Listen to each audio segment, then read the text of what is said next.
Le ciel ici déborde est un roman dans lequel on suit une narratrice qui erre à travers les États-Unis, à travers différents États. Elle erre avec son amant, avec lequel elle est parfois, avec lequel parfois elle n'est pas, qui s'appelle Adam, avec lequel elle a une relation passionnelle.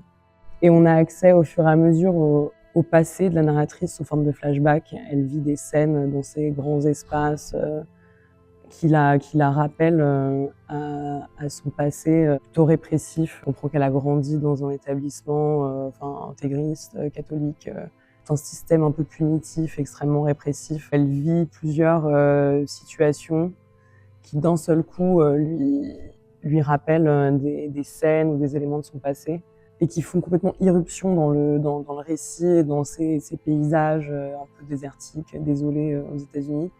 Et à travers cette errance et tous ces flashbacks et le fait qu'elle rejoue et revive des scènes comme ça qui se superposent, elle va progressivement s'émanciper du poids de son passé, quoi.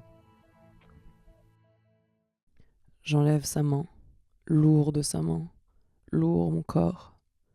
Je me lève, titube. Il s'excuse, il n'est pas méchant.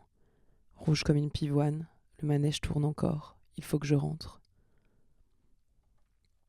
J'ouvre la grosse porte battante. Un vent de givre transbahutant des milliers d'étoiles de neige me saute à la figure.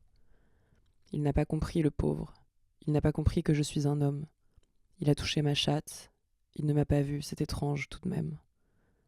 Pourquoi ne me voit-il pas tel que je suis les soirs comme ça ? Un homme, un des leurs. Et pourtant, bordel, tout y est. Mes bottes claquent fort, mon débardeur jauni de sueur laisse apparaître mes boucles brunes d'aisselle. J'ai coupé mes cheveux avec des ciseaux de cuisine.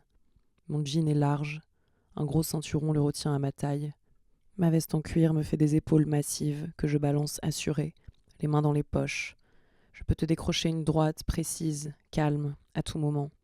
Mais je peux aussi sortir le paquet de cigarettes à l'arrière de mon fut et m'en allumer une, nonchalamment, en plissant les yeux lors de la première taffe. Jouer avec mon briquet, le regard perdu dans le lointain, et, du bout de mes ongles courts ornés de crasses noires, fumer ma clope et porter à mes lèvres sèches mon whisky sans glaçon, concentré sur ma douleur d'amour, sur mon mal enfoui, et l'avaler d'une traite sans sourciller. J'ai tout appris. Je sais aussi faire la femme, rouler des hanches, croiser les jambes au café, faire la moue, allonger mes cils et mon corps sur un lit frais, fumer avec lenteur, le poignet las, hésiter quand je suis sûre, être sûre lorsque j'hésite, cambrer le bas de mon dos quand je m'assois, respirer sans bruit, offrir mon cou d'oiseau aux mains désirantes, et voir mon âme en l'air, tel un ange au-dessus de ma tête qui m'observe. Je sais ne rien ressentir, et regarder s'évanouir au loin tout ce qui m'importe, emmuré dans un phare sans lumière, et continuer à sourire langoureusement. Je sais tout faire, et ce soir je suis un homme.